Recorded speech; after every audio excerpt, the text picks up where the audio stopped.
counterfeiting is often a front for organised crime.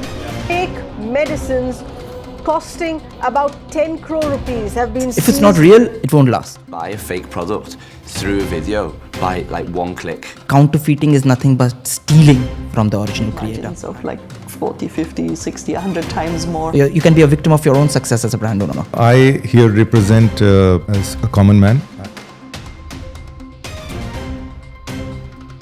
The bigger the money there is in the game for the counterfeiters, the more the effort they will put.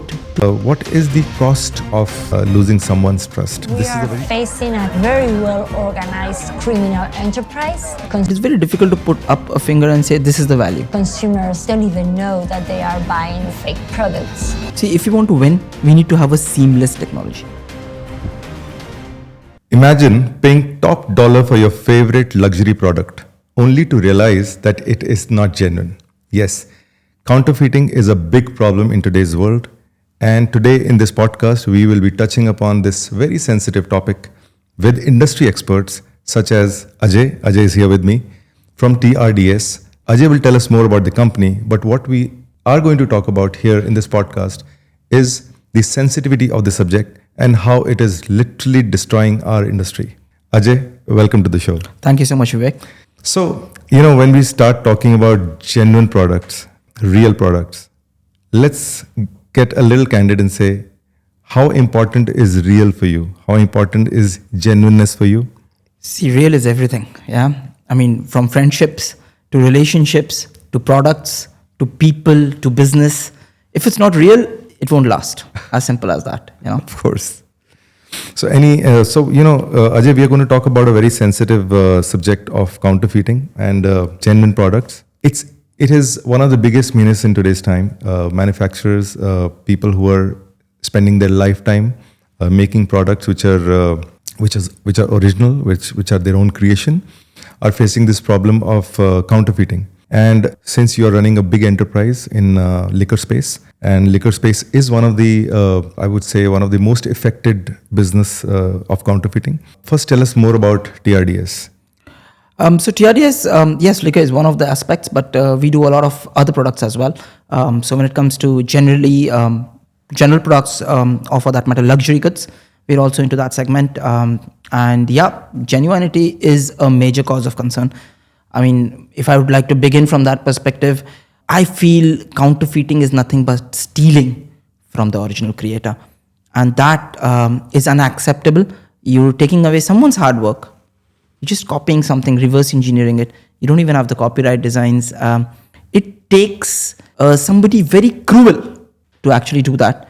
And worst is when you're actually selling it at prices which are very close to the genuine range.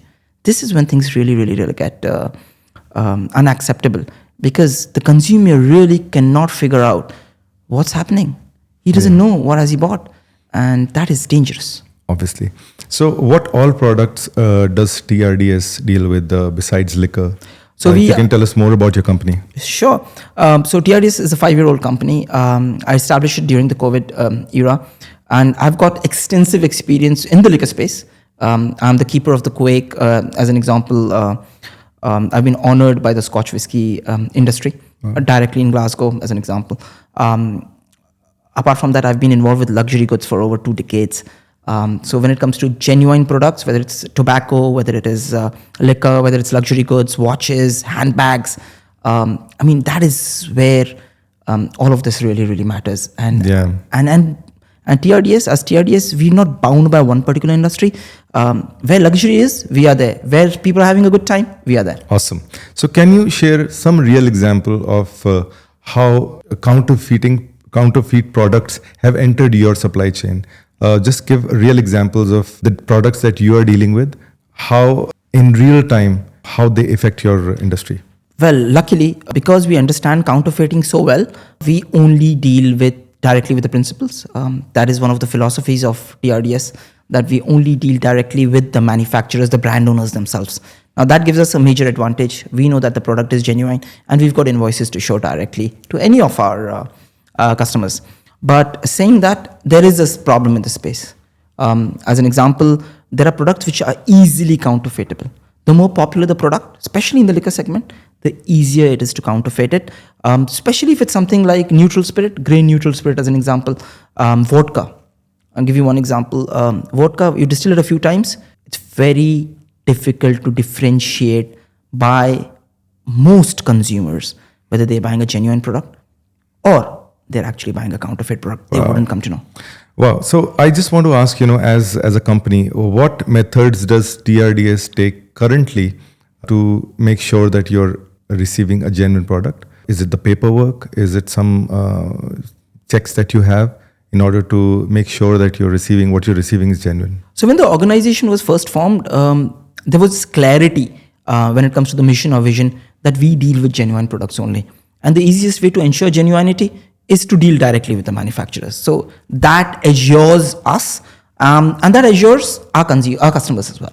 So whoever buys from me understands that really, really well, that with all the credentials, that works. But that comes with 2 decades of experience plus. And that has been formed because of those reasons.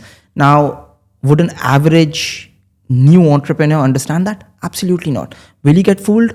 100%. There is no question of it. Of course.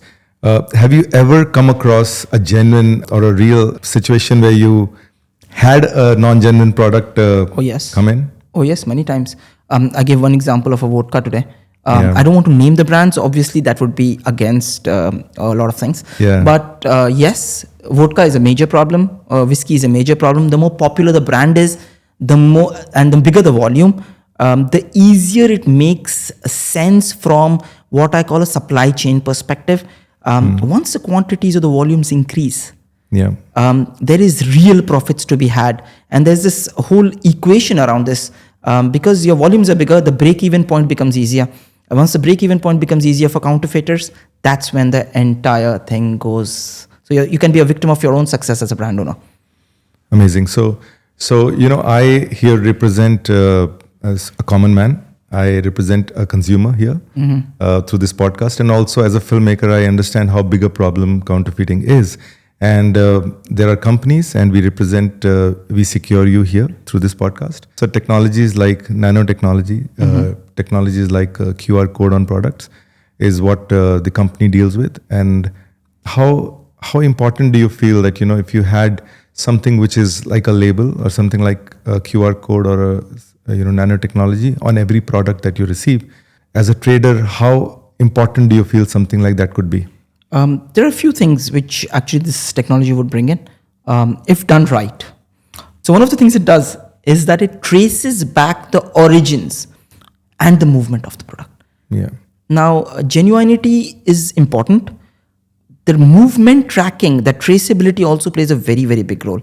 Now, okay, when it comes to spirits, it wouldn't be so important. But when it comes to wine, especially I'm talking about things like first growth wines, you're paying $2,000, $3,000, $5,000 upwards for a bottle of wine. And if it's not been stored properly, if it's not been moved properly, those aspects play a very, very big role. So we're not only talking about the fact that you'll be able to trace back the complete movement. As a buyer, you're assured that what you're going to sell to your client as well is going to be 100% taken care of. Because things like wines, as an example, can get spoiled just by bad transportation and bad storage. Or if it's in a country where, as an example, heat is too much and they have electricity issues, as an example, or you cannot rely on the storage conditions of those. So all of that can also play a very, very big role. First of all, is the fact that it is genuine. Second thing is, it is, when you open the bottle, the feel of opening the bottle and the taste of the product, all of that fits the money you've paid for. And that assurance is what this technology can bring us. Awesome. There's one more thing I'd like to add on that. Now, obviously, you're selling to different markets and you're selling to different distributors. So how the business operates is, I'm a master distributor. So I have genuine, where genuine would be again a word which you use too much, but I've got contracts directly with the manufacturers. And I'm supplying to wholesalers in specific countries. Now, what happens in this case is, very interestingly, the wholesalers know it's coming from there if you can trace it back. Plus, I know that the wholesalers are not going to be selling it beyond their geographical remit. There's something called parallel trading. And that's also another problem in the industry. Absolutely. And that, if we want to stop, this technology can also be massively helpful. Awesome. That's the idea. So the thing is that, technologies which have been previously used, like holograms, are more like a little one-way communication, where you have, as a manufacturer, you're the only one who knows what the hologram sort of really is. But as a consumer, you really don't have any way of going back and checking. So these technologies, and especially something like a nanotechnology, where you can actually generally bring the product physically close to your eye, and only because of the technology you can see on the QR code that it's a genuine product, which is very difficult to replace or copy. Again, copying the copy. so that's what we're talking about. I just want to understand one more aspect. What is the cost of losing someone's trust? This is a very genuine problem of counterfeiting, and as an enterprise or a business, we are looking at the cost aspect, which is very important for our overall profitability. So when we look at having the genuine product and selling it into the market and getting profits out of it, counterfeiting is also a cost to an organization. And what are the different kind of costs you feel that a fake product can bring to the organization? It could be loss of relationship, it could be loss of revenues, it could be loss of trust that you have to redevelop. So what do you have to say on that? My feeling to this would be a metaphor. It's like cheating. Yeah. Yeah. Once if you've cheated your wife, yeah, there is no other option. Yeah. You've lost the trust. And once you've lost the trust with, similarly in the business with your clients, you are going to pay for it for over the long term. You might end up not being diligent about it. You might end up not wanting to do it. You might end up being also a victim because you would have believed it's coming from a proper source. But once that trust is lost, the reliability is lost, you've lost that wholesaler or distributor literally forever. Yeah. There is no excuse to this. Yeah. It's like cheating your wife. Simple. Awesome. Cheating your wife could be a very, very dangerous and a good example at the same time. Absolutely. Yes, it does emphasize on the importance of this as a menace.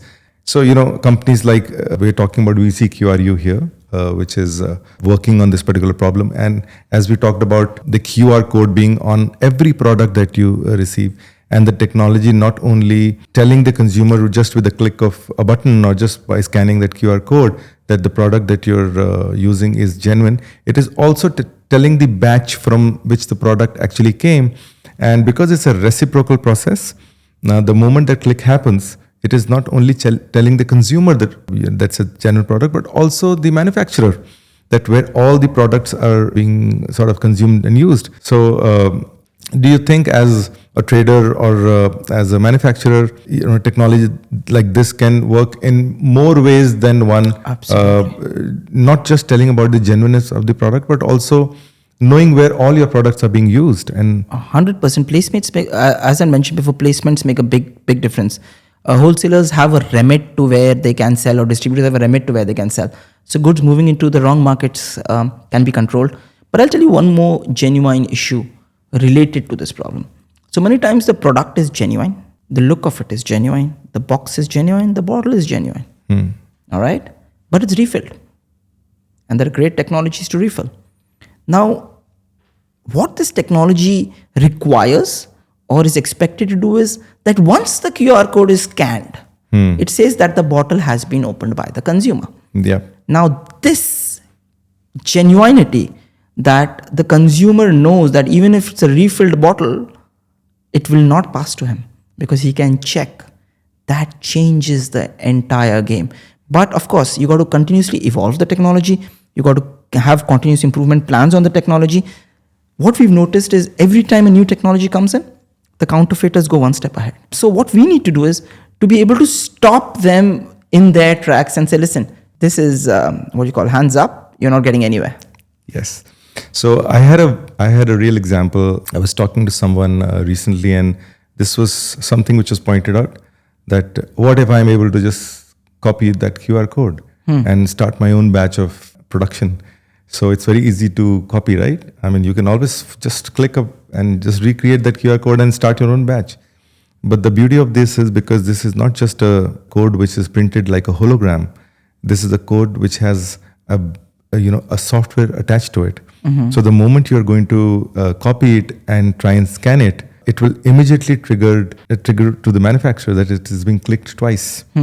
And they will be able to literally track that, because every QR code is programmed with the manufacturer. Brilliant. And it will trigger also not only that someone is trying to use your sort of counterfeit product, but also tell you where. So the geography is also important, because if you're able to identify that your product is being used at a certain location for good and bad both. Absolutely. So it works pretty well. And I just wanted to also touch upon this fact that this as a problem, how big it is, and would you have any numbers that you would like to share that especially in liquor industry, because I come from north of India, and in North India it is pretty evident and pretty clear that some of the biggest brands of liquor, the amount of liquor actually sold is 4 times than the brands are actually making or producing it. So the scale and size is humongous and huge. It's so difficult to literally differentiate. What would you like to say on the size of this? It is very difficult to put up a finger and say this is the value. I mean, it's all guesstimates, yeah? Whether it's 4 times, whether it's 9 times. You're talking about North India being a problem. I'll give you an example. There's a very famous product of China, one of the local liquors, okay? It sells about $200 a bottle or something. Now, the amount of times it's sold in the market is about 9 times than what it's produced. So if you produce, as an example, you've produced 1 million bottles, the sales in China is 9 million bottles for it. Now, how do you think that happened? Few options. Counterfeit bottles, most probably refilled bottles. These are the bigger issues. And what we've noticed is the higher the tax bracket, the more the money in this game for counterfeiters. And the bigger the money there is in the game for the counterfeiters, the more the effort they will put to copy the technology, to make it look genuine, to even make the liquid so genuine tasting that for an untrained palate, it's going to not work. He's not going to figure it out. Only a trained palate, as an example, I'm a WSET level 3. It's a special wines and spirits education thing we do. We do a lot of tasting of wines and spirits, etc. And we trained to figure this out. We trained to figure out what's wrong with a particular product very, very quickly. But the average Joe isn't. Absolutely. And you've paid top dollar for a product. Yeah. Unfortunately, what you're getting? Yeah.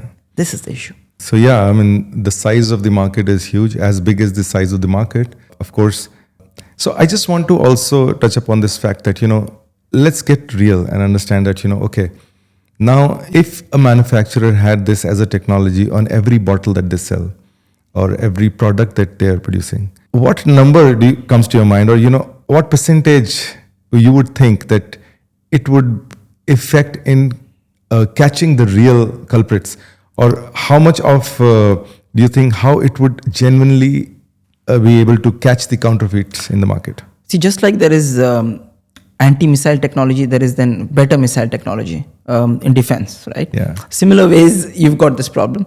When we use our minds to actually break and create and help consumers, there will always be people and bigger incentives for them to break that. So this cat and mouse game will continue to evolve. Now, the idea is, and what the traditional problem with the anti-counterfeit technology has been until date, is that once they've created the technology, they're living on the laurels. They don't understand that whether it's hologram, whether it's QR code, whichever technology you see, these guys, they will quickly figure out ways to break it. Yeah. And what we need to be doing is we need to be a step ahead. And every time we're a step ahead of how they're thinking and they're a step behind, your brand then becomes very difficult to counterfeit. When something is very difficult to counterfeit, it also means that there is less profit in the business with counterfeiting your brand. And that's an added advantage. So not only you're now getting genuine products in the market for your consumers, another advantage is because you've made it so difficult to counterfeit it, and because you're continuously evolving that technology, that there is nothing really left for the other guys to profit, the bad guys to profit. Yeah. And that is what we want to get to. So in this world where data is everything, and we really want to know genuinely as manufacturers, enterprise owners, that which is our target market. And do you think a technology like this, which has a software which is working on knowing where exactly the geography of the product is, it could also give you the demography of your consumption. Do you think this kind of data which a consumer gives to the manufacturers by using this technology would be helpful in the overall business growth of the enterprise? 100%. So there is a lot you can infer from this data, a lot. If genuinely it is kept, or if it is authenticated correctly, you can look at trend patterns. You can see how a certain spirit type or a certain spirit category is actually growing, or a specific wine country is growing in a particular region. And that plays a very big role to identify broader trends. That also helps the supply chain, people like me, to understand where do I invest next? How do I invest it correctly? How do I secure my stocks? How do I ensure that my contracts are in place so that my forward orders are such that my markets are all taken care of? Now, those trends, the earlier you can identify with this data, the faster you can act on them. And believe me, time is money in supply chain. The more evolved you get, the better you get in this game, the more money you can make. And more important part is you become more competitive. And the fact is, it's in today's world, it's no longer organizations competing with organizations. It's no longer brands competing with brands. It's actually supply chains, Vivek. Supply chains competing with entire supply chains. And this kind of data can help you compete better. And as I spoke earlier as well, that, manufacturers through this technology are able to backtrack their products. Do you think in the times to come, technologies like artificial intelligence, where you are able to, in a very, very quick time, able to establish that the physical path of your product compared to the data that you're receiving are not matching, and it will be easier and much quicker to sort of establish there's a counterfeiting happening on the products? Do you think it's important that way? See, if you want to win, we need to have a seamless technology, both from a consumer aspect for checking, both from a supplier aspect from actually adding it, pasting it in the right way, both from a data updation aspect, automation aspect, as well as an AI aspect, where a simple app with a simple scan can actually give you the name, who bought it first, on what date, which location, timeline. And once you know that is done, you are in a great place. Now, the best part is, when it comes to the alcohol category, it tells you, okay, the product you're drinking is genuine. Because if you're not drinking genuine products, there's a very strong chance you might end up with a substandard product. But sometimes you might end up with products which can be absolutely harmful to your health. There's something called alcohol poisoning. People have gone blind by drinking counterfeit liquor in certain countries. And this is also a genuine issue. So from a health perspective, the governments are going to also see a lot less of this problem. So this technology can help with that. Now let's go into some other categories. For example, luxury goods. I don't want to name a brand, but say a beautiful luxury watch. All right, you've spent about $40,000, $50,000 buying it. Say you're the first buyer for it. Over a few years, maybe things went up and down. You want to maybe sell it out in the secondary market. The great part, you can actually trace back who bought it first, which year did he buy it, who's the current owner. All of those kind of technologies, which is still very manual in many luxury products, that will change as well. So the second use market, which is going to get bigger and bigger with the new generation, I can tell you that, because they own for periods of times. It's momentary for them, more than keeping it forever, unlike our generations or the generations who have gone ahead of us. We don't do, the current generation or the newer generations are not looking for permanence. They're looking for momentary satisfaction. And they're very quick to buy things. And then, of course, quick to sell them out, especially luxury products, because they want to be seen with something new all the time. Yeah. So, just taking from what you said, I just feel that, as a consumer, I feel that, it just creates a very sort of legit way of tracking products, the life of the products, where have they come from, where they're headed, and how many hands have they sort of exchanged. I just wanted to also address to this particular point that, when you said luxury goods, they're particularly not harmful, right? They're something that you're spending on for luxury. How important do you think, company like VCQRU, when they're putting a QR code on every luxury product, and you're able to actually check the batch of that product and, the genuineness, how important do you think for a consumer who's spending that particular money? It is very, very important. So as I said, the newer generation is more interested to own it momentarily. They're not looking for permanence in owning. Now, the value of the product is in the genuinity of the product. So the newer generation will not get fooled. They can own it momentarily, and they can flirt about it momentarily. They can show it in social media momentarily, and they know it's the original product. And the great thing is it will retain its value. Yeah. In fact, there have been certain products which have actually gone up because they can be traced back to who the first owner was, etc. Exactly. So many products actually go up in value. I don't want to name those brands, especially in luxury watches or specifically in luxury handbags. A lot of ladies will know this. They actually grow in value because of the rarity of the product. Because only 10 were produced, only 5 were produced in the entire world. Absolutely. So that makes a big difference. Awesome. So Ajay, I have a question here. Since you come in the supply chain of your product, which is liquor in your case, after the manufacturer. So basically you're distributing the liquor. And so do you think a technology like what VCQRU is providing, tracing the product, also helpful in B2B and B2C aspect? And how so? If you can elaborate on that. Interestingly, from a B2B perspective, say from a manufacturer to the major distributor, the main distributor's perspective. Now, there is a lot of financial transaction happening out there. Of course, there is advance payment for goods, the product comes in, sales through, all of that things happen. Yeah, but there's also a big reward when it comes to rebates for reaching targets. Now, many times, not everyone plays fair at the B2B level as well. In order to reach a certain reward closer to the end of the year, many times, because that means a difference of a couple of $1 million very quickly, it would mean that the products have been paralleled because of the situation rather than because the person wanted to genuinely do it. But however, other markets like my markets then would suffer because of this reason. Now, by being able to trace B2B as well, this stops completely because you'll be only given rebates from the manufacturer or from the brand owners directly for products you sell in your market. And let's look at the positives here. It's having a massive impact on the parallel. There is no more incentive to do it. And when there is lesser incentive to do it, everybody gets a fair share of the pie. Absolutely. And how I'm just currently thinking in today's situation where we are in the world of AI, and the line between the real and fake is going blur day by day. True. We would actually soon want a day where we could actually have a barcode for the media as well.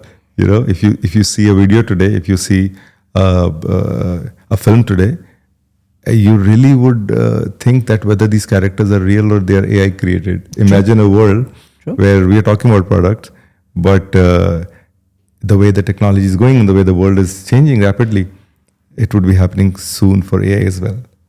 Absolutely. I mean, the technology feels very, very dangerous. Yes. I mean, as much as the great impacts and the positives out of it, and I mean, every human technology, if you see, since the past, has always had dual use. Yes. Whether it was gunpowder, or for that matter, when dynamite was first invented, or for that matter, nuclear technology. Everything has that dual use, both positive and negative. This technology also, artificial intelligence, will have that dual use. It's up to our human intellect to do the right thing. Absolutely. But you're talking about AI, and you're talking about a fake world being created out there, a simulated world. Let's talk about the real world, Vivek. How many times you've gone to, as an example, to your for car repair, to your mechanic? I'm not talking about the dealer here, obviously. And he tells you, okay, sir, genuine parts will cost you this much, and if you want second parts, it'll cost you X. How do you know he's actually used genuine parts? Is there any way to actually trace that back?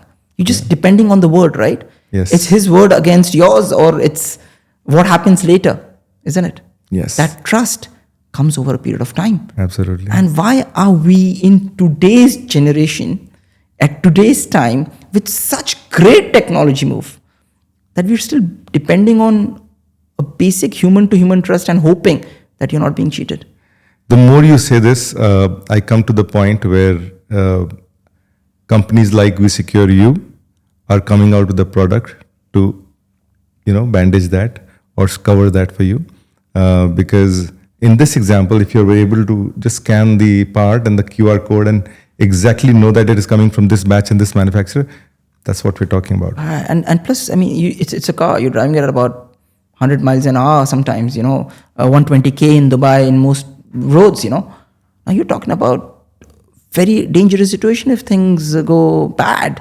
or something goes wrong, if it's not a genuine part, it's a major problem. So from a safety perspective, road safety perspective, again, this technology is great. It's saving human lives at the end of the day. I mean, we can go all about using AI and all of that and talking about all of that. But let's be clear here. What are we genuinely doing to actually save us as humans against ourselves? Absolutely.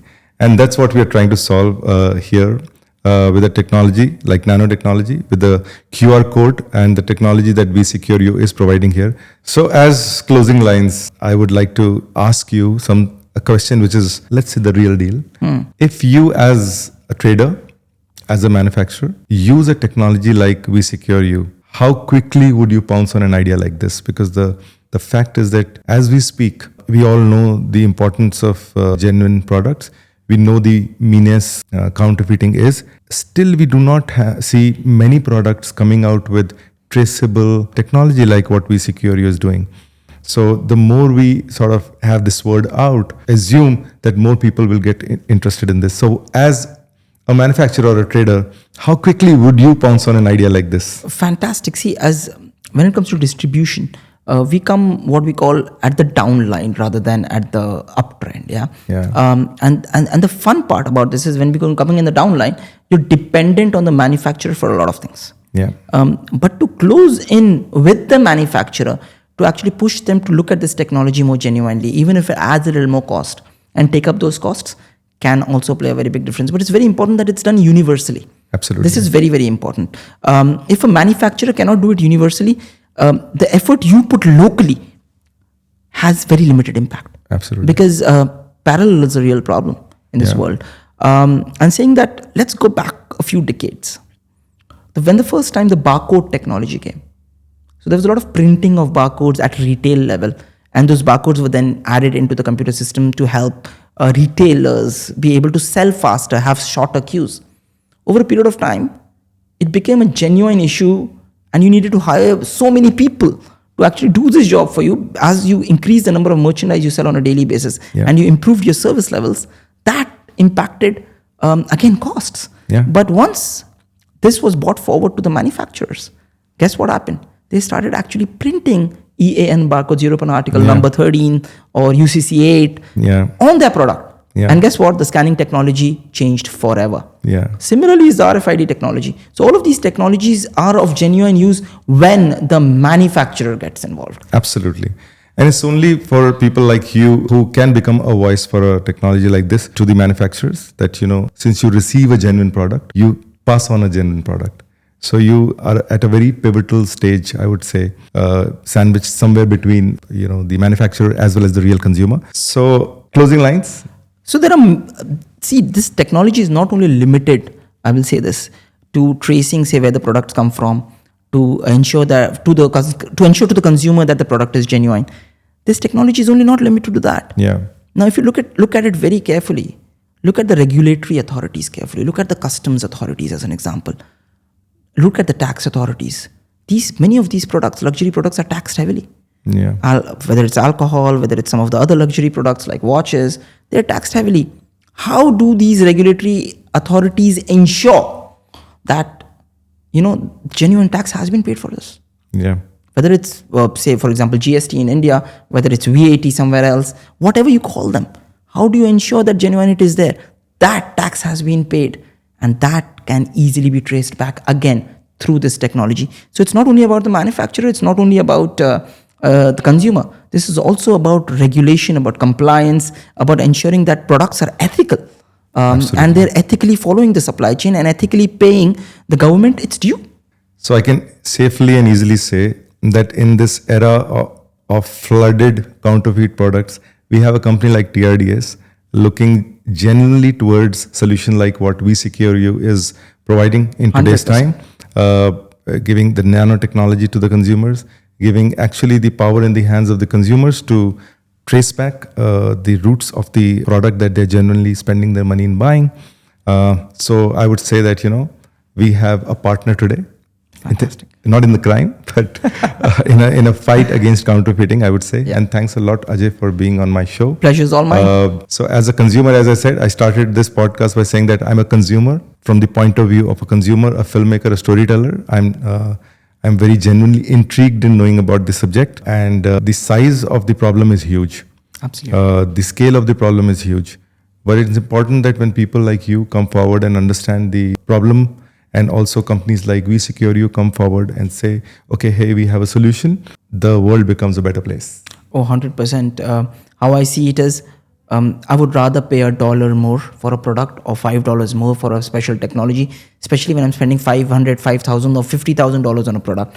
I'd spend $5 more or $1 more, whatever it may cost, to ensure that it's genuine. So the blame on costs for this technology is really an excuse of the past. Thanks a lot, Ajay, for being in this show and throwing a lot of light on the problem of counterfeiting. And it's only when it comes from people like you, we are able to emphasize on the importance of it. Thank you very much. Welcome. Thank you.